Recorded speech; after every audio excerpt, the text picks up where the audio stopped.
I returned home after weeks in the hospital, and my belongings were thrown into the garage like trash. My son-in-law, with a smug smile, declared, "You no longer live in this house. My father needs the room." I stared him in the eye and replied coldly, "Then I'll throw another piece of trash out of my house. The time for revenge has come, the time to show them who really has the power." Before we continue, please subscribe to the channel and write in the comments what time it is where you are now. I pulled into the driveway at 4:17 on a Wednesday afternoon, my lower back aching from 3 weeks of hospital chairs and my sister's lumpy guest bed. The March sky hung gray over Portland, threatening rain but holding off.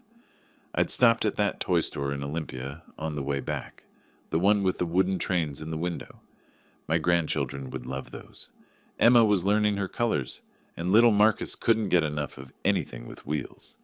The gift bag sat on the passenger seat beside an envelope containing $3,000 in cash. I'd withdrawn it before leaving for Seattle, money I'd been setting aside for Jennifer's roof repair. The shingles were curling badly on the south side. She'd mentioned it last fall, worried about leaks. That's what fathers do. We fix things. We provide. I gathered the bags carefully, tucked the envelope in my jacket pocket, and grabbed my travel duffel from the trunk. My knees protested as I straightened. 64 years means your body keeps score of every choice you've made. 3 weeks sleeping in that chair beside my sister's hospital bed had added interest to the debt. The front door was unlocked. I pushed it open with my shoulder, called out a greeting. "I'm home. Where is everyone?" Silence answered. Not the peaceful quiet of an empty house, but something thicker, expectant. I set the gift bags on the entryway table, noticing Jennifer's keys in the bowl, Kevin's jacket on the hook. Someone was home. I moved down the hallway toward the bedrooms, intending to drop my duffel in my room and maybe lie down for 20 minutes before dinner. The master bedroom door was closed. Unusual. I heard voices behind it, low, conversational, comfortable. Instead of knocking, I turned toward the garage. I'd put the duffel there first, come back for the gifts, give them a moment to finish whatever conversation they were having. I opened the door to the garage and reached for the light switch. Cardboard boxes, dozens of them stacked against the walls, creating narrow pathways through what had been my workshop space. I stepped inside, my hand still on the switch, and read the nearest label in Jennifer's handwriting. Merle, clothes. The box beside it. Merle, books. Another. Merle, personal items. My framed photographs, the ones that had sat on my dresser for 30 years. Jennifer's kindergarten picture, my wedding photo, my parents' anniversary portrait, stacked carelessly in an open box, bubble wrap bunched around them. I picked up Jennifer's kindergarten photo. The glass was cracked, a diagonal split, cutting right through her gap-toothed smile. I don't remember dropping my duffel. I don't remember how long I stood there, staring at my life packed away like inventory for a storage unit. "You're back," Kevin's voice came from behind me. I turned. He stood in the doorway between the garage and the house, arms crossed over his chest, blocking the entrance. No smile, no greeting, no explanation offered like a normal person might give when caught doing something extraordinary. "What is this?" My voice came out steadier than I felt. "Jennifer, what's going on?"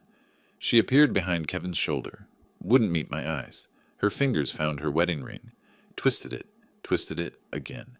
"Dad, we need to talk. I'll handle this." Kevin cut her off, stepped forward into the garage.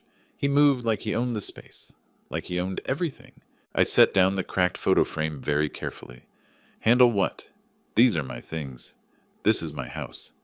"Was your house?" Kevin's tone was the same one he used with the grandchildren when they misbehaved.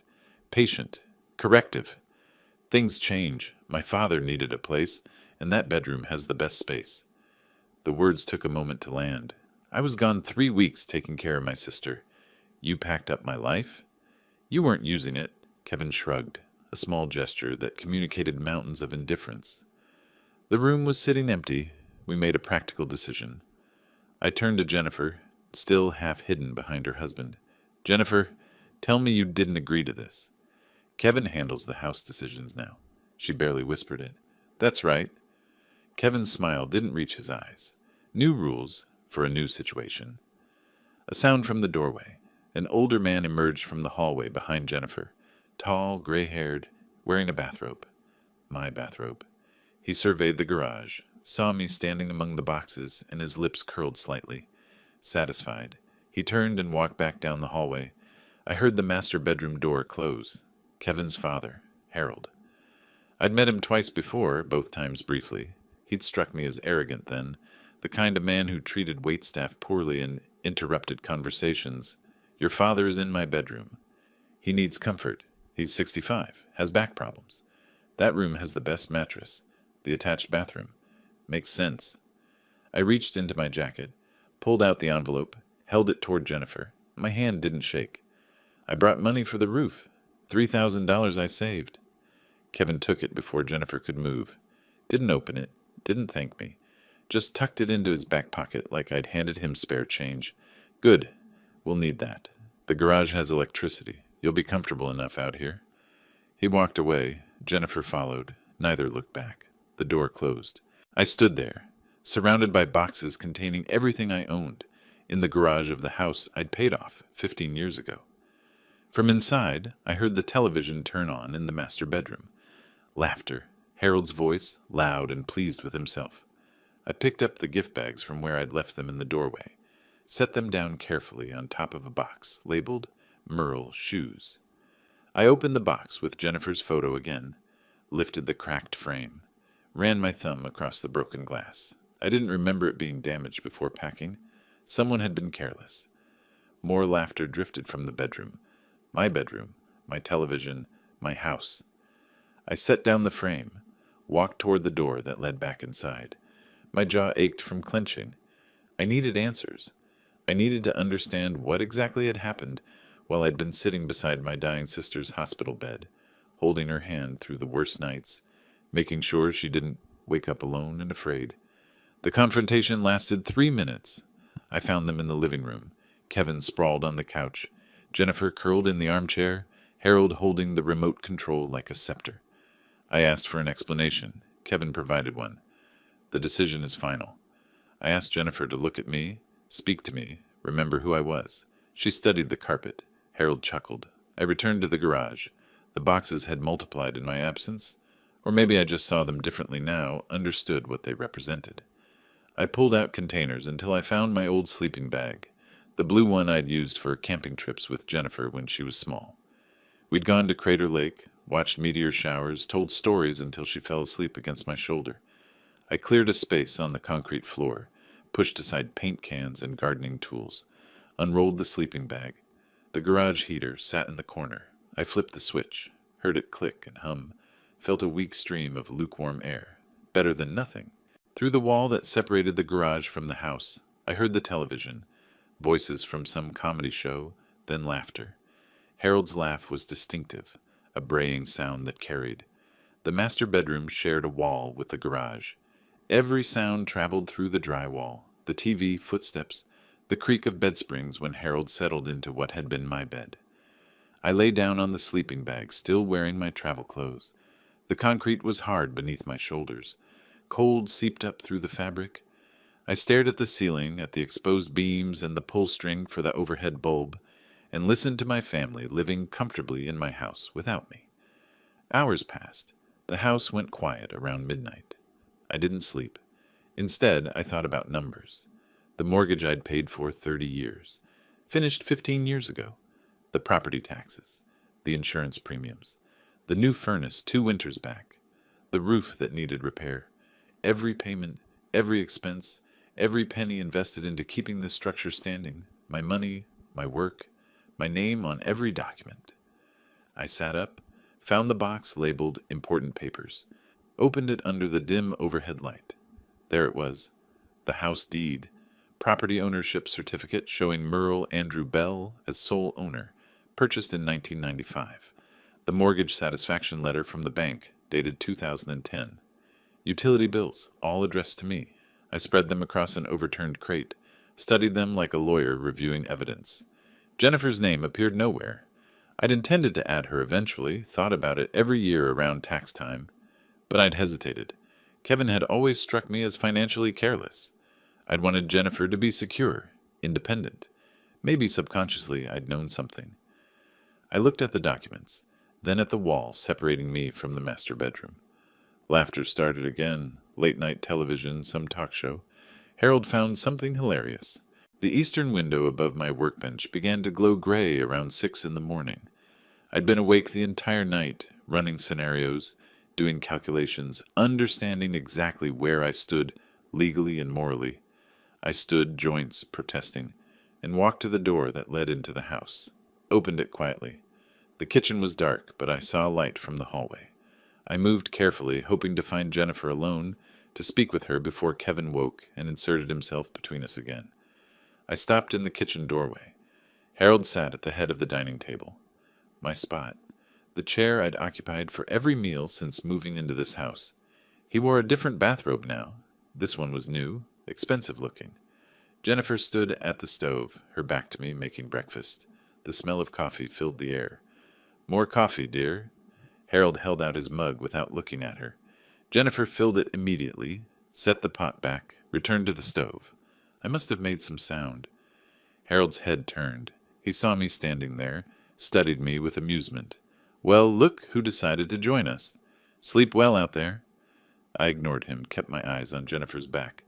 "I need to speak with my daughter. She's busy. Family breakfast time. Can we talk? Alone?" Jennifer's shoulders tensed, but she didn't turn from the stove. "Dad, now isn't a good time." Footsteps on the stairs. Kevin descended, saw me standing in the doorway, and moved past me to kiss Jennifer on the cheek. He didn't acknowledge my presence at all, just sat down beside Harold and reached for the juice pitcher. "You heard her. We're eating." I stepped into the room, felt the shift in atmosphere, the way Kevin's posture straightened, the way Harold set down his coffee mug with a deliberate clink. "This is my house." Each word came out precise, controlled. "I bought it 30 years ago. My name is on every document." Kevin pulled out his chair, sat with exaggerated casualness. "And Jennifer is your daughter. What's yours is hers. What's hers is mine. That's how marriage works." Harold actually laughed. "Sounds like someone's upset about the new arrangements." I turned to Jennifer again, forced her to acknowledge me. "Jennifer, look at me. Tell me you think this is right." She finally turned, met my eyes for half a second, then looked away. "Kevin knows what's best for our family. His father needs care. You travel anyway." "I was caring for your aunt." Harold leaned back in his chair. My chair, and spread his hands magnanimously. "Look, boarder, we don't want trouble. You can stay in the garage as long as you follow house rules. Kevin's rules." Boarder. The word hung in the air. A tenant, a guest. Someone permitted to exist on the margins of his own property. I looked at each of them in turn. Kevin, confident and cruel. Harold, openly contemptuous. Jennifer, unable or unwilling to defend the man who'd raised her alone after her mother died, who'd worked double shifts to pay for her college, who'd babysat her children every weekend for 5 years. "House rules, in my house." Kevin smiled. "Our house now." I turned and walked back through the kitchen, through the door, into the garage. I didn't slam it. I closed it carefully, precisely, the way you close something when you've made a decision and don't need the dramatic gesture. The documents were still spread across the crate where I'd left them. House deed, mortgage satisfaction letter, utility bills, all bearing my name alone. I picked up my phone, scrolled through the contacts until I found the one I needed. I didn't call yet. I sat there on the overturned crate, holding the phone in one hand, looking at the papers that proved ownership, then at the house visible through the window. The laughter from the master bedroom started up again. Some morning show. Harold enjoyed his comedy. They thought I was weak. They thought I'd accept this. They'd forgotten something important about the man they'd just exiled to his own garage. I'd built this life from nothing, spent 40 years learning how structures work, how to identify weaknesses, how to take something apart without it collapsing until you wanted it to collapse. I knew exactly how to dismantle what I'd created. My finger hovered over the contact name. Not yet. First, I needed to understand the full scope of what they'd done. Needed to know every detail, every piece they'd moved while I was gone. Then I'd start making calls. The garage felt different in daylight, less like exile, more like a staging area. I pulled my travel duffel from the trunk, added clean clothes from the box labeled with my name, toiletries from another. Methodical. visible through the window that faced the kitchen. I wanted them to see me packing. The front door opened as I loaded the bag into my car. Kevin stepped out, watched me work. Didn't offer help, didn't ask questions. Just observed, arms loose at his sides, waiting to see what I'd do. I closed the trunk, walked to where he stood, blocking the doorway. "I'm heading to a motel. Give you folks some room." His expression shifted, relief poorly disguised as concern. "Probably for the best. Less tension for everyone. Especially for the grandkids." "Right, the grandkids." He said it like he'd forgotten they existed until I mentioned them. Jennifer appeared behind him, still in her bathrobe, though it was past 9. She followed me to the car, her slippers scuffing against the driveway concrete.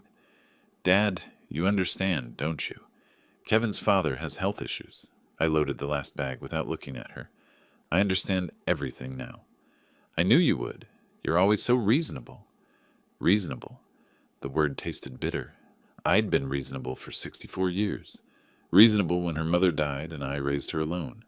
Reasonable when Kevin lost his 3rd job and I paid their mortgage for 6 months. Reasonable when they asked to move in temporarily 5 years ago and that temporary arrangement calcified into permanence. I drove away watching them in the rearview mirror, Kevin's arm around Jennifer's shoulders, both of them relaxed, victorious. The Budget Inn on 82nd Avenue wasn't picturesque. The carpet was older than my grandchildren, the air conditioning wheezed, and the parking lot needed resurfacing. But the weekly rate was fair, and the clerk didn't ask unnecessary questions when I said I'd be staying a while. I spread my documents across the narrow desk in room 217. The house deed looked smaller outside the safe deposit box, less impressive on cheap laminate than it had in my mind. But the words were clear. Sole owner, Merle Andrew Bell. Purchase date, April 12th, 1995. 30 years ago, I'd been 34. Jennifer was 6. My wife was still alive. My old wallet sat at the bottom of the document box. The leather cracked and faded. I opened it out of habit more than hope. Behind an expired Costco card and a photo of Jennifer, at her high school graduation, I found it. The safe deposit box key, brass and small, attached to a paper tag with my account number. Wells Fargo downtown still had the same marble floors I remembered from when I'd opened that box 20 years back. The security procedures had updated. More cameras, more forms. A younger employee who scanned my ID 3 times before leading me to the vault. "Haven't seen you in a while, Mr. Bell. Everything okay?" I pulled the long metal box from its slot, felt the weight of it. Just need to review some documents, making sure everything's in order. Smart to keep copies. You'd be surprised how many people lose important papers. I'm not planning to lose anything. Inside, the original house deed with its embossed seal, the title insurance policy, the mortgage satisfaction letter from 2018. I remembered that day making the final payment, feeling the weight of 3 decades of monthly checks finally lift. I'd taken Jennifer and the grandkids out for dinner to celebrate. Kevin hadn't come, some work obligation he couldn't miss. The FedEx office on Burnside had better lighting than the motel. I spread everything across their counter: deed, title, mortgage certificate, 2 years of utility bills showing only my name, bank statements proving every payment had come from my account alone. That's a lot of documentation. Legal matter? The worker was young, maybe 25, with tattoos covering both forearms. His name tag read Marcus, same name as my grandson. Property matter. Hope it works out for you. I watched the machine produce certified copies, each page emerging warm and crisp. It will. Back in the motel room, I created order from chaos. Original documents in one stack, copies in another, my handwritten notes in a third. I pulled out the motel notepad and constructed a timeline. April 1995. Purchased house. $180,000, 30-year mortgage. September 2012. Jennifer married Kevin March 2018. Final mortgage payment. House fully paid. January 2020. Jennifer, Kevin, and kids moved in temporarily. March 2025. My belongings moved to garage. Harold moved into master bedroom. The dates told a story. I'd owned the house outright for 7 years before Jennifer moved in. The marriage predated my final payment by 6 years. Nothing about their claim held legal water. I remembered a conversation from 2 years ago. Kevin at my kitchen table, calculator out, yellow legal pad covered in numbers. With estate taxes, Jennifer could lose 40% of the value. Better to keep it in your name for now. Protection for her. At the time, I'd thought he was being prudent, protecting his wife. Now I saw it differently. He'd been protecting himself. If the house was in Jennifer's name and they divorced, he'd have claim to half. But as long as it remained mine, he had to keep her happy to maintain access. My laptop screen glowed in the dim motel light. I typed, Oregon tenant eviction laws. The results filled pages. I read about lease requirements, notice periods, tenant rights. I learned about Oregon revised statutes, landlord obligations, formal eviction procedures. I took notes in the margins of printed articles, highlighting relevant sections, building my case piece by piece. They weren't tenants. No lease existed. No rent had ever been collected. They were occupants, family I'd allowed to stay. That changed everything. Around 6 that evening, I created a folder from a manila envelope I'd found in the document box. Wrote on the tab in black marker, property evidence. My laptop search shifted. Real estate attorneys, Portland, Oregon eviction specialists. 17 firms appeared. I read reviews, checked credentials, studied attorney photos and biographies. Most were too young, too corporate, too focused on commercial properties. Then I found Clark and Associates on the 3rd page of results. Dorothy Clark's photo showed a woman near my age, maybe early 60s, with sharp eyes and gray hair she hadn't tried to hide with dye. Her biography was concise. 30 years specializing in residential property law, landlord-tenant disputes, and family property matters. I believe in straightforward solutions to complex problems. Family property matters, that phrase resonated. The office address was downtown, not far from the bank I'd visited earlier. I could be there when they opened tomorrow. Walk in, present my case, see if her photograph matched reality. I closed the laptop, set my phone alarm for 7. For the first time since returning from Seattle, since discovering my life packed in boxes, since sleeping on concrete and eating nothing, I felt the possibility of sleep approaching. I lay on the motel bed, fully clothed, staring at the water-stained ceiling tiles. Outside, traffic hummed on 82nd Avenue. Someone in the next room watched television, voices and laugh tracks bleeding through thin walls. But in my room, there was quiet. There was order. There were documents proving I owned something they thought they'd taken. I slept soundly. The law office occupied the 5th floor of a building that had probably been modern in the 80s. The elevator creaked. The hallway carpet showed traffic patterns, but the door to Clark and Associates gleamed with fresh polish. Someone cared about first impressions. The receptionist looked up from her computer as I entered. Young, efficient, protective. "Do you have an appointment, sir?" I held up my evidence folder. "No, but I need to speak with Ms. Clark about property law. It's urgent. She's booked until 2:30. I can schedule. I have 15 minutes before my next client." The voice came from an interior doorway. Dorothy Clark stepped into the lobby, and her photograph hadn't lied. She stood maybe 5'6", wore a navy suit that suggested competence without trying for intimidation, and her eyes assessed me in the time it took to cross the room. "Come in." Her office was organized but not sterile. Law degrees from Lewis and Clark covered one wall, an Oregon State bar certificate hung beside them. A single photograph sat on the credenza, a younger woman, maybe 40, smiling in front of an ocean backdrop. Her daughter, probably. The desk held neat stacks of folders, a laptop, a coffee mug with the firm's logo. She gestured to a leather chair across from her desk, sat in her own, leaned forward slightly. "Tell me the situation, just facts. Who owns what? Who lives where? What happened when?" I started to explain about Jennifer, about coming home to find... "Start with the property. When did you acquire it? Is anyone else on the title?" Her interruption was gentle but firm. She wanted foundation, not emotion. "I bought it in 1995, paid it off in 2018. Only my name on everything." "Your daughter lives there now?" "With her husband, their kids, and now his father. They moved my things to the garage while I was caring for my sister."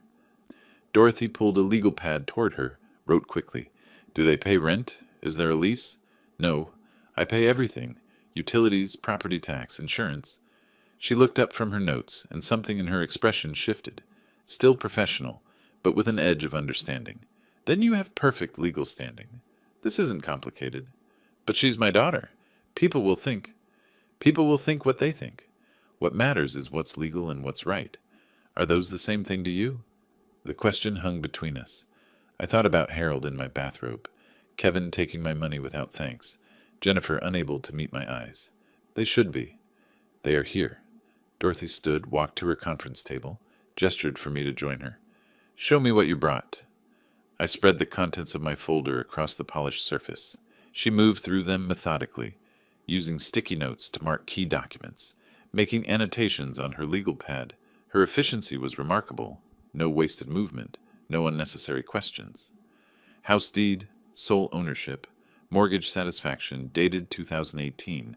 Utility bills for 24 months, all in your name. Bank statements showing all payments from your account. She straightened, crossed her arms. Mr. Bell, this is textbook perfect. They have no lease, no tenant rights, no legal claim to occupancy. Oregon law allows no cause eviction with proper notice. How much notice? Depends on how long they've lived there. More than a year? 5 years. She nodded, moved to a whiteboard mounted on her wall, picked up a blue marker. Then we follow this progression. She drew 3 boxes connected by arrows. Step 1, 30-day no-cause eviction notice, properly served. Step 2, if they don't comply, utility pressure, you stop paying bills, though that's risky. Step 3, formal eviction proceedings through court. How long does all that take? If they fight it, 2 to 3 months total. If they're smart and leave after the notice, 30 days. I watched her write Oregon Revised Statutes 90.427 beneath the first box. The statute number meant nothing to me, but her certainty did. What happens if they claim I'm trying to hurt my grandchildren? Make me look cruel? Dorothy set down the marker, returned to her chair. When she spoke, her voice had changed, still professional, but carrying weight beyond legal expertise. 3 years ago, my son tried to have me declared incompetent. He wanted my law practice, claimed I couldn't manage contracts anymore, couldn't be trusted with client matters. He had a psychiatrist ready to testify, had gathered statements from people I'd supposedly confused in conversations. I sat forward. What did you do? I took him to court, brought my own expert witnesses, my client testimonials, my case records showing 0 errors. I won. Haven't spoken to him since. Any regrets? Her eyes met mine directly. Only that I didn't act sooner. Family doesn't mean accepting abuse, Mr. Bell. It means expecting better. And when they can't meet that expectation, it means protecting yourself. The photograph on her credenza made sense now. Not a son's picture, but a daughter's, the child who'd presumably stood by her. How do we start? Dorothy pulled a pre-printed form from her desk drawer. I draft the eviction notice today, have it notarized tomorrow, serve it Monday by certified mail and sheriff's deputy. That starts your 30 days. You pay me a flat fee of $2,500, plus court costs if we need to file. After that, you direct all communication from them to me. No conversations, no explanations, no negotiations. I pulled out my checkbook. When do I pay? Half now, half when they vacate. I wrote the check for $1,250 without hesitation. My hand didn't shake. The numbers felt right, a bargain, really, for reclaiming what had always been mine. Dorothy walked me to her office window. We stood side by side, looking down at the street 5 floors below. People moved along the sidewalk, carrying coffee cups, briefcases, shopping bags. Normal lives, normal problems. The eviction notice goes to a notary tomorrow, gets served by Monday, Dorothy said. They have 30 days from service to vacate. If they refuse, we file for court-ordered eviction. That takes another 2 to 3 weeks. A bus pulled up to the stop below. Passengers got off, others got on. The routine of it felt distant. They'll be shocked, Dorothy continued. They'll probably call you, angry. Don't engage. Direct all communication to me. She pulled a business card from her jacket pocket, wrote something on the back, handed it to me. Her cell phone number. Call any time, even evenings. Her hand lingered when I took the card, just a moment longer than professional courtesy required. You're doing the right thing, she said. I believed her. I hadn't believed much of anything recently. Not Jennifer's excuses, not Kevin's justifications, not my own ability to fix what had broken. But I believed Dorothy Clark. What do I do until Monday? She smiled slightly, the first time her expression had softened since I'd entered her office. Whatever you want. Just don't go back to that house. Not yet. I left her building and walked to my car. The spring air smelled like rain coming, and the downtown buildings threw long shadows across the pavement. My phone buzzed. A text from Jennifer. "Dad, where are you? The kids want to say hi." I deleted it without responding. Dorothy had said no communication. I'd follow her advice. At the motel, I ordered Chinese delivery and spread the documents across the desk again. This time they looked different. Not like evidence of loss, but like ammunition. Proof I wasn't helpless, wasn't without recourse, wasn't the confused old man they'd assumed would simply accept displacement.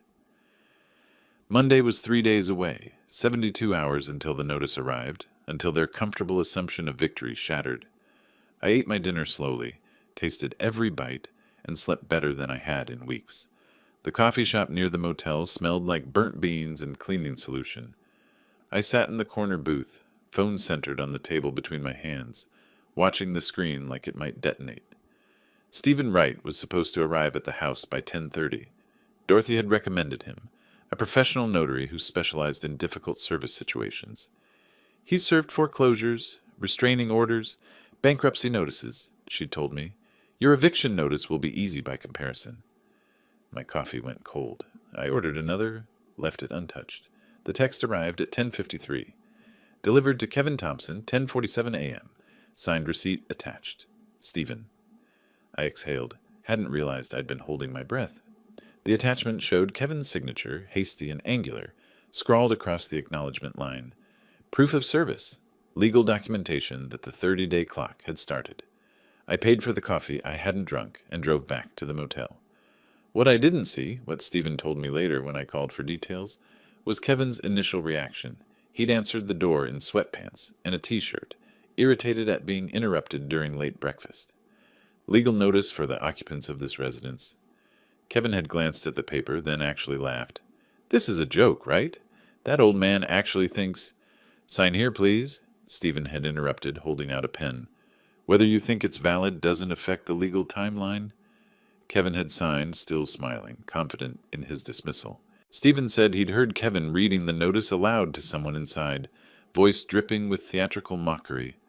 30-day notice to vacate? He's lost his mind. That confidence lasted approximately 4 hours. My phone rang at 3:15. "Unknown number," I answered cautiously. "Mr. Bell? This is Dan Richardson. I'm a friend of Kevin Thompson's. He just showed me the eviction notice you served. And it's legitimate, completely legal. I wanted to call and suggest we discuss terms before this goes further." "There are no terms. The notice stands." "Mr. Bell, I understand you're upset, but—" I hung up. Kevin arrived at the motel at 7 that evening. I heard him before I saw him. Heavy footsteps on the outdoor walkway, the kind of deliberate stomp meant to intimidate. He pounded on my door with the side of his fist. I opened it, but didn't invite him in. Stood in the doorway, forcing him to have this conversation where other guests could hear. "Merle, come on. Let's talk about this like adults." "We're past talking." "Your daughter? Your grandkids? You'd really throw them out?" "I'm enforcing my property rights." "You have 30 days. His face shifted. The reasonable mask slipped. "You do this? You'll never see those kids again. Ever." I kept my voice level. "Then you'll never see the inside of that house after May 2nd. Your choice." "My father has health problems. You know this." "Then find him appropriate housing. That's not my responsibility." Kevin stepped closer. I didn't move back. "Jennifer will hate you for this."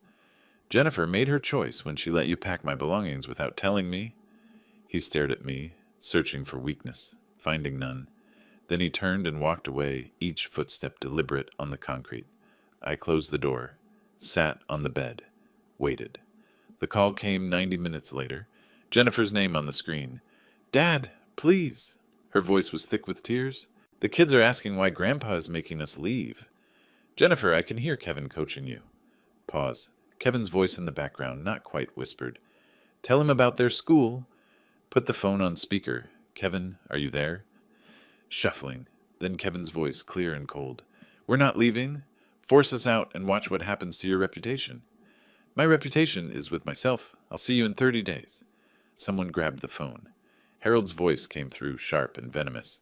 You senile old fool! You think you can... I hung up mid-sentence. The phone rang immediately. Kevin's number. I didn't answer. It rang again. Declined. Third time. Declined. A text arrived. You just made the biggest mistake of your life. I deleted it. Another text from Jennifer. How could you do this to your own family? Deleted. My phone buzzed with a notification. Facebook. Jennifer had tagged me in a post. I opened the app, something I rarely did. There was a photo of Emma and Marcus, both looking down at the camera with exaggerated sad expressions. The caption read, Heartbroken that my children are being forced from their home by their grandfather. Please send prayers. 3 comments already. So sorry, Jennifer. Praying for you and the babies. Families should support each other, not tear each other apart. I closed the app, stared at the ceiling. I'd known this would come. Dorothy had warned me, but seeing it, reading strangers passing judgment based on half the story, it stung worse than I'd anticipated. My phone rang again, Dorothy's name this time. I answered, Have you seen Jennifer's post? Dorothy's voice came through clear, concerned but not panicked. Background noise suggested she was still at her office despite the late hour. Just now. This is standard. Make the other side look like the villain. Don't engage. I sat up straighter on the bed. People I've known for years are commenting, calling me heartless. They don't know the full story. You can't win a trial on social media, Merle. Stay silent. How long will this go on? Until they realize it's not working or until the 30 days are up, whichever comes first. She was right. I knew she was right. But knowing didn't make it easier. The next morning, I checked Facebook against my better judgment. Jennifer's post had multiplied overnight. 17 comments now. Former colleagues from the architecture firm where I'd worked for 30 years. Neighbors from the street where I'd lived since Jennifer was 6. Mrs. Patterson from 3 doors down. This breaks my heart. Those poor babies. A new post appeared while I watched. A photo of Harold sitting in an armchair, looking frail and worried. Jennifer's caption, Facing homelessness at 65 with serious health conditions. Where is the compassion? I closed the app, threw the phone on the bed. Wednesday morning, the motel office called my room. Mr. Bell, there's a certified letter here for you. The envelope was from Martin Webb, attorney at law. The return address was a strip mall on 122nd Avenue. I opened it standing in the parking lot. Dear Mr. Bell, I represent Kevin Thompson, Jennifer Thompson, Harold Thompson, and minor children Emma and Marcus Thompson. Your attempt to evict my clients constitutes elder abuse of Mr. Harold Thompson and endangers the welfare of minor children by creating housing instability. I read it twice. The accusations were baseless. I knew that even without legal training. But the words still landed. Elder abuse, endangering minors, constructive eviction. The letter made me sound monstrous. I called Dorothy from my car.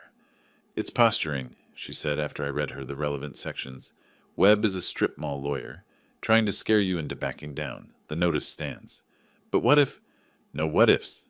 The law is the law. Everything else is noise. I wanted to believe her, tried to hold on to her certainty. Thursday afternoon, I needed groceries. Basic things. Bread, milk, coffee. The kind of shopping you can't avoid even when you'd rather hide in a motel room. Fred Meyer on 82nd was busy for a weekday.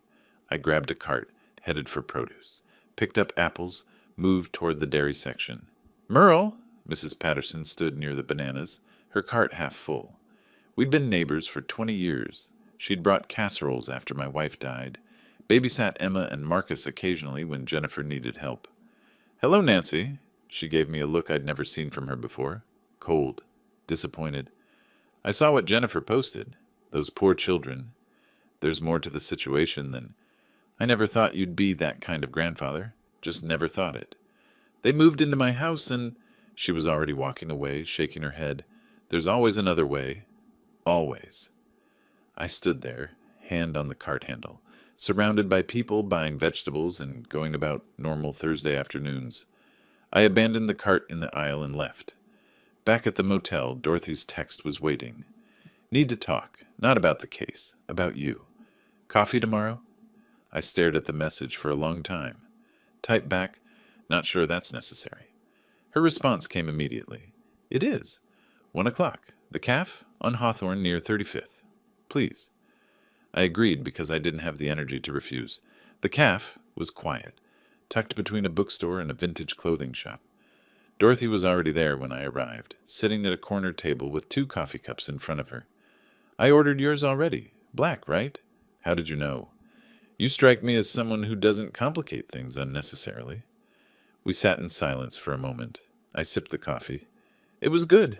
Better than the motel or the chain place I'd been frequenting. Maybe everyone's right, I said finally. Maybe I am being cruel. Dorothy set down her cup carefully. Tell me something. When your daughter let her husband pack your belongings, was that kind? No, but when they gave your bedroom to his father without asking, was that respectful? No. Then why are you the one questioning yourself? I didn't have an answer. Dorothy leaned back, studied me for a moment. When she spoke again, her voice carried a different weight. My son brought a psychiatrist to my office 3 years ago. Said I was showing signs of dementia. Wanted me evaluated for competency. I looked up. Your own son? He needed me incompetent to take over my practice. He'd already talked to 3 of my partners about a smooth transition once I was declared unfit. What did you do? I fought. I hired my own experts, brought my case files, demonstrated my competency in front of a judge. I won. She paused. I lost him, but I kept my dignity and my business. Do you regret it? I regret that he forced me to choose, but I don't regret choosing myself. The Calf was warm despite the rain starting outside. A young couple sat near the window, laughing over something on a phone. Normal life continuing around us. What if I lose everyone? I asked quietly. Dorothy reached across the table. Her hand covered mine, warm and solid. Then you find new people. Better people. People who don't take your kindness for weakness. I looked at our hands. I hadn't held a woman's hand in years, not since my wife passed 12 years ago. This felt different from simple comfort. It felt like partnership, like someone standing beside me instead of watching from a distance. They're counting on your weakness, Merle, on you backing down for peace. But that's not peace, that's surrender, and you'll spend the rest of your life living in a garage, wondering why you let them win. Rain pattered harder against the window. Neither of us moved our hands. The notice still stands, I said finally. It wasn't a question. The notice stands, Dorothy confirmed. Her hand stayed where it was. I turned mine over, let our fingers interlock properly. We sat like that while the rain fell and the coffee went cold, and for the first time since the grocery store encounter, I felt less alone. Outside, the world might be judging me. Online, strangers might be calling me heartless. But here, in this quiet calf, with this woman who understood betrayal, the way only someone who'd lived it could understand, I felt something I hadn't felt in weeks. I felt certain. Dorothy spread utility bills across her conference table like a card dealer showing her hand. Electric, water, cable, internet. My name appeared on every account header. They're living in your house on your dime, she said, tapping the cable bill with her pen. Time to turn off the money. We were 2 weeks into the 30-day notice period. Jennifer's Facebook posts had continued. Photos of the kids doing homework at the kitchen table. Captions about persevering through family crisis. Kevin hadn't responded to my calls or texts since the notice was served. They were dug in, treating the eviction as an empty threat. The notice expires in 2 weeks, Dorothy continued. They're still there? Jennifer posted yesterday about standing strong against injustice. They're not leaving. Dorothy leaned back in her chair, studied me. Then we increase pressure. Cable, internet, reduce utilities. All legal. You're the account holder preparing to sell. Companies don't care about family drama. How long does it take? Cable disconnects in 48 hours. Electric reduction takes about a week for the paperwork. She pulled up something on her laptop, turned the screen toward me. You can't shut off electricity completely. Safety regulations. But you can request reduction to minimum service. Enough for refrigerator and basic lighting. Nothing for entertainment or comfort. I thought about Kevin and Harold watching sports in my master bedroom, about the kids streaming cartoons on tablets, about Jennifer running the dryer 3 times a day because she'd never learned to plan laundry efficiently. Do it, I said. Back at the motel, I called the cable company first. Put them on speaker so I could take notes. Old habit from architecture meetings where every detail mattered. May I ask reason for disconnection? Property transition. I'm no longer residing there. Will someone else be taking over the account? No. Complete disconnection. I can process that, effective in 48 hours. You'll receive confirmation email shortly. The electric company was more complicated. The representative questioned my request for minimum service, suggested I simply transfer the account to the current occupants. Property is being contested, I explained, reducing to legal minimum until resolved. Legal minimum meant refrigerator, stove, and one light per room. No heating beyond what the furnace required for pipes. No air conditioning, no entertainment systems. The confirmation email arrived that evening. Service reduction effective in 5 business days. I photographed everything. Confirmation emails. Service change receipts. Created a spreadsheet with dates, times, account numbers. My architect's precision applied to legal warfare. Dorothy called that night. How did it go? Cable cuts Friday, electric reduces next Wednesday. Good. Now we prepare the next phase. She paused. Have you thought about listing the house? Selling it? Maybe. Maybe not. But preparing the listing, getting photos, drafting MLS documents sends a message. Shows you're serious. We met with a real estate photographer on Saturday. He took exterior shots while I waited in the car, not wanting to risk encountering the family. The house looked good in the afternoon light, the garden I'd maintained for 30 years, the new gutters I'd installed 2 summers ago, the painted trim that Jennifer had once complimented. When do you want this to go live? The photographer asked, showing us the images on his laptop. I looked at Dorothy. She nodded slightly. Not yet, I said. I'll let you know in 10 days. The internet died Friday afternoon. Kevin called within an hour, voice tight with rage. What did you do? The internet's dead. I disconnected services on my property. You can't just... The kids need internet for school. You have 13 days to find a new residence with internet. I suggest you start looking. This is illegal, cutting off utilities. Check with your attorney. I'm the account holder. I can modify or cancel any service I'm paying for. He hung up without another word. Jennifer called that evening. I heard the kids crying in the background, their voices high and panicked in the way children get when routine shatters. Dad, please. The kids can't do their homework. It's dark by 6 and the lights barely work. I reduced electricity to minimum safe levels. Refrigerator works. Basic lighting works. Anything else requires you to open your own account. We can't afford. Then perhaps you should consider the housing I was providing wasn't as burdensome as Kevin made it seem. Silence. Then quietly, Mom would be ashamed of you. The words landed, sat heavy in my chest. I'd been expecting them, had prepared for them, but hearing them still hurt. Your mother taught you better than this, Jennifer. She'd be ashamed of how you've treated me. I ended the call before she could respond. 2 days later, Dorothy and I sat in the photographer's office reviewing the house images. He'd done excellent work. Professional staging, perfect lighting. The property looked worth $20,000 more than market value. Send these to Kevin, Dorothy suggested. No words, just the photos.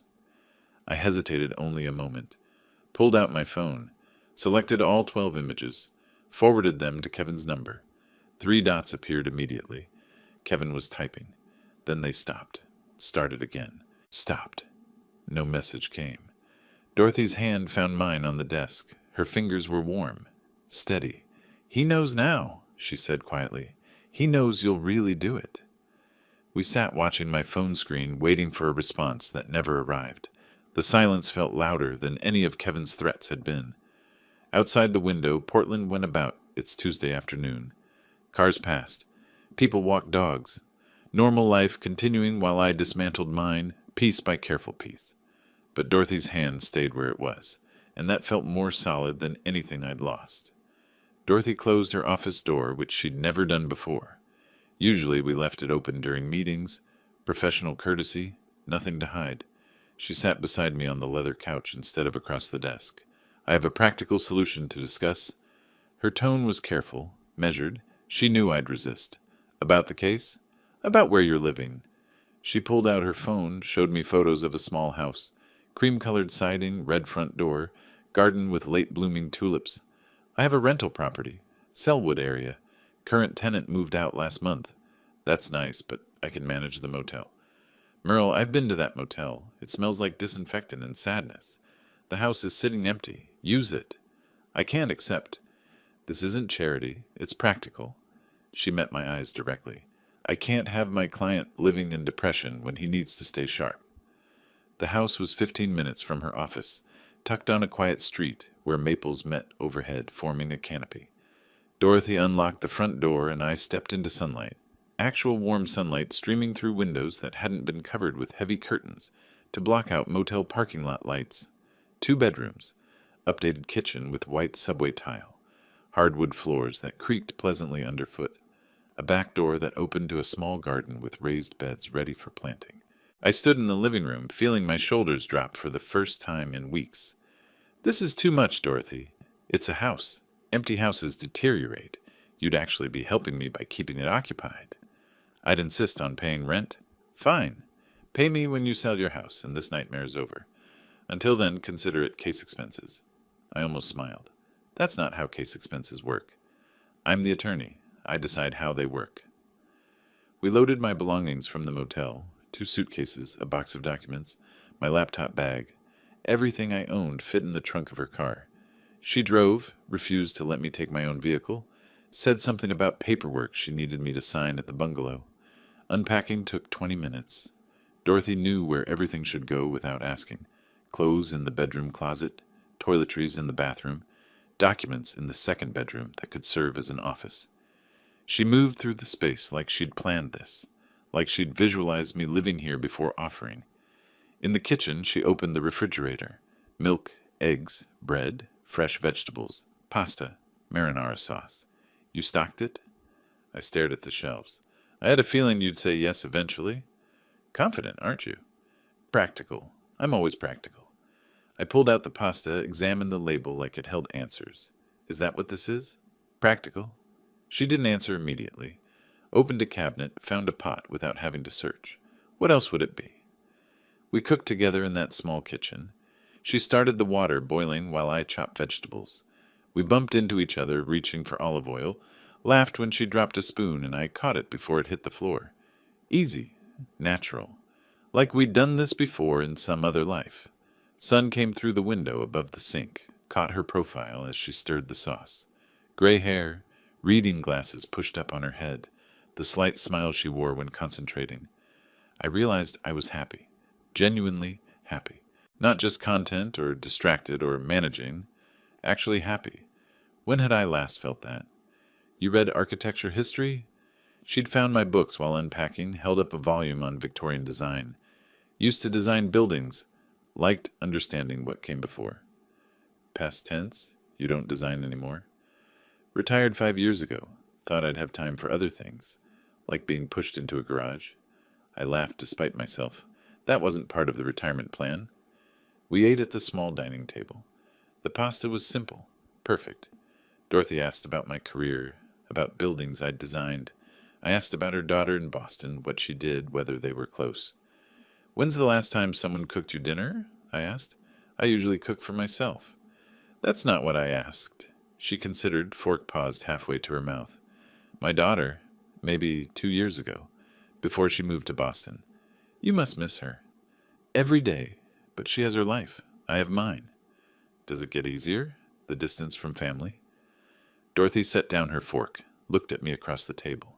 You learned to fill the space differently. My phone buzzed. I ignored it. It buzzed again. Jennifer's name on the screen. I picked it up, read the text aloud. Harold and Kevin had huge fight. Kids are scared. Please reconsider. Dorothy read it over my shoulder, said nothing, just squeezed my hand where it rested on the table. We washed dishes together. She scrubbed, I dried. The window over the sink looked out on the garden, twilight settling purple over the raised beds. I could plant tomatoes there, maybe herbs. The thought felt radical after weeks of motel rooms and garage exile. At the front door, Dorothy picked up her purse, pulled out her keys. Thank you, I said, for everything. The house, the case, I didn't know how to finish. She adjusted her coat, not quite meeting my eyes. You'd do the same. Would I? She looked at me then. I think you would. I think you're someone who helps people. That's why this situation hurts so much. You were always the one giving, and they just took. Something shifted in the space between us. I reached out, touched her arm gently. Stay a little longer? Her keys were in her hand. She looked at them, then at me. I should stay. Not demanding, just asking. Dorothy set her keys on the entry table. Maybe one more cup of coffee, she said softly. We moved back to the kitchen. I started the coffee maker while she leaned against the counter, watching me with an expression I couldn't quite read. The house settled around us. The creak of floorboards, the hum of the refrigerator, the distant sound of someone's dog barking 3 houses down. Normal sounds, home sounds. Dorothy accepted the coffee cup I handed her, our fingers brushing in the exchange. Neither of us moved away. "Merle," she said, then stopped. "I know," I answered. We stood there in the kitchen of a house that wasn't mine, drinking coffee that was too hot, not saying what we both understood. Outside, darkness completed itself. Inside, something new was beginning. 3 months had passed since Dorothy offered me the bungalow. 3 months of legal filings, depositions, continuances. The May deadline came and went, with Kevin refusing to budge, forcing us into formal eviction proceedings. Now, mid-August, we stood in the Multnomah County Courthouse hallway, waiting for our case to be called. Dorothy wore a charcoal suit, her reading glasses tucked into her jacket pocket, carrying a leather briefcase that looked heavy with evidence. She'd spent the previous evening at the bungalow organizing documents, preparing questions, running through Kevin's likely testimony. Professional. Focused. My attorney again, though we both knew she was more than that now. "Thompson vs. Bell," the bailiff called. We turned toward the courtroom doors. Jennifer rounded the corner with Emma and Marcus, both children taller than I remembered. Emma wore a purple dress. Marcus had a backpack with dinosaurs on it. Our eyes met across the hallway. Marcus tugged Jennifer's hand. "Mommy, who's that man?" Jennifer's face crumpled slightly. "Nobody, honey." The word landed harder than Kevin's threats ever had. I was nobody to my grandson. 3 months of separation had erased me. My hand tightened on the folder Dorothy had given me. She touched my elbow gently. "Come on." The courtroom was smaller than television makes them seem. Judge Maria Martinez presided, a woman in her 50s with sharp eyes and no patience for theatrics. I'd learned that much from Dorothy, who'd researched every judge in the rotation. Martin Webb sat at the defendant's table, his suit ill-fitting, his presentation scattered. Kevin beside him looked confident. Harold wasn't present yet. We took our seats at the plaintiff's table. Dorothy arranged her materials with precision. Webb stood for opening arguments. "Your Honor, my clients are victims of retaliatory eviction by a bitter, vindictive man who cut off basic utilities to freeze out his own daughter and grandchildren." Judge Martinez looked up from her notes. "Mr. Webb, this is a property dispute, not family court. Let's focus on legal standing. But the emotional context? The legal context, counselor. Who owns the property?" Webb fumbled with his papers. "Well, the plaintiff, technically, but then let's proceed from there." Dorothy stood slowly, placed a single document on the overhead projector. The original house deed from 1995, my name embossed on the title line. She let it speak before she did. "Your Honor, the facts are straightforward. Mr. Bell is sole owner of the property in question. He purchased it 30 years ago, paid off the mortgage in 2018. In March 2025, he returned from caring for his ill sister to find his belongings packed in the garage and his bedroom occupied by Mr. Kevin Thompson's father, without permission or notification." She clicked through slides. Each one was a nail in Kevin's case. Bank statements showing 30 years of payments. Utility bills spanning 2 years, every one in my name. The notarized eviction notice, properly served April 15th. Photos of my belongings boxed in the garage. Timestamps proving the date. "And the family's response to the eviction notice?" Judge Martinez asked. "They ignored it completely and filed this frivolous countersuit claiming constructive eviction." The judge's eyebrow raised. "After they constructively evicted him from his own bedroom?" Webb called Kevin to the stand. My son-in-law walked up confidently, settled into the witness chair like he was doing everyone a favor by appearing. Webb asked soft questions about family understanding and shared living arrangements. Kevin explained how I'd invited them to stay, how it was meant to be permanent, how cutting off utilities was deliberate cruelty. Then Dorothy stood for cross-examination. Mr. Thompson, how much rent did you pay Mr. Bell monthly? We had a family arrangement. Yes or no? Did you pay rent? Kevin's jaw tightened. No, but... When you moved your father into Mr. Bell's bedroom, did you obtain his permission? He was in Seattle. We needed... Permission, yes or no? No. When you packed Mr. Bell's belongings into the garage, did you inform him beforehand? Long pause. Kevin glanced at Webb, found no rescue there. No. Dorothy presented manila folders in sequence like dealing cards. Stephen Wright's notary affidavit about Kevin's initial mockery when served. Phone records showing Kevin's threatening calls after the notice. The email confirmations of utility disconnections, all requested by the account holder, me. They called me to the stand. Dorothy's questions were gentle but devastating in their simplicity. Mr. Bell, when you returned from Seattle, where did you sleep that first night? In my garage. On the concrete floor. In the house you'd owned for 30 years? Yes. Did anyone apologize? No. My son-in-law told me those were the new rules. The courtroom was quiet, except for the court reporter's keys clicking. Judge Martinez reviewed the documents Dorothy had submitted, taking her time. Kevin whispered urgently to Webb. Jennifer sat in the gallery, crying quietly into a tissue. The judge looked up. This court finds no merit in the constructive eviction claim. Mr. Bell is the sole property owner. The respondents are occupants without lease, without payment, who denied the owner access to his own residence. The original eviction notice stands. Respondents must vacate within 7 days and pay plaintiff $8,500 in court costs plus $5,000 in compensatory damages. Harold burst through the courtroom doors, late, as usual. He caught the tail end of the ruling. This is outrageous. We have nowhere... Mr. Thompson Sr., sit down, or I'll hold you in contempt. Bailiff, please. Harold stormed toward the exit instead. This whole system is corrupt. The bailiff moved to intercept him, but the judge waved him off. Let him go. The ruling stands. Kevin sat stunned. Webb gathered his papers, defeat written across his face.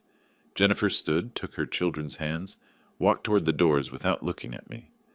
Outside on the courthouse steps, Dorothy finished a call with her office while I watched Kevin help Harold into their car. The old man was still ranting, gesturing wildly. Kevin looked hollow, defeated. Jennifer loaded the crying children into the back seat. She glanced back once, saw me standing there. For a moment we were just father and daughter again. Before Kevin, before the house, before everything fractured. Then Kevin called her name sharply, and she got in the car. They drove away. Dorothy joined me, took my arm. You won. I didn't feel like I'd won. I know what you're thinking, she continued quietly. That winning in court isn't the same as winning in life. I nodded. But sometimes protecting yourself is the only victory that matters. You'll have time to rebuild other things. She didn't say rebuild with me, but it was there, unspoken, in the way her hand rested on my arm. We walked to her car together. The courthouse clock showed 3:15. In 7 days, the house would be mine again. Completely mine. The key still fit. I'd never changed the locks. Hadn't needed to. The house had always been mine, legally if not physically. I stood in the entryway, breathing air that smelled different, stale, like windows kept closed too long. Dorothy pulled into the driveway behind me, her car loaded with boxes from the bungalow, my belongings finally coming home. The living room was empty, not just of people, of everything. Family photos that had hung on the walls were gone. Jennifer's decorative pillows, the kids' toys scattered in corners, Kevin's sports memorabilia on the mantel. All vanished. The space felt hollow, but undamaged. They'd taken what they could, but left no destruction behind. I walked through each room methodically. The master bedroom held only the furniture I'd bought 30 years ago, retrieved from the garage where they'd banished it. Kids' rooms stripped clean, not even a forgotten crayon on the floor. No trace of Harold anywhere. In the kitchen, a yellow sticky note on the counter caught my eye. Jennifer's handwriting, rushed but legible. Dad, I know this doesn't fix anything, but I need to say I was wrong. Kevin pushed and I let him, and I forgot who raised me and what you taught me about standing up for what's right. I'm sorry I chose his comfort over your dignity. The kids ask about you. I tell them Grandpa loves them. I hope someday you'll forgive me. Your daughter, always. Jay, I read it twice, folded it carefully, tucked it in my wallet. Dorothy came through the front door carrying the box labeled Merle Books in her familiar handwriting from 4 months ago. She set it down, looked around the empty living room. It's strange, I said. I fought so hard to get back here, and now it feels empty? Sad, like I won the house but lost the life that was in it. She came to stand beside me. The life that was in it pushed you into a garage. You'll make a better life now.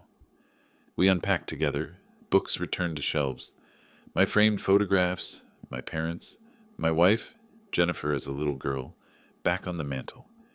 Each item placed was an act of reclamation, rebuilding identity one object at a time.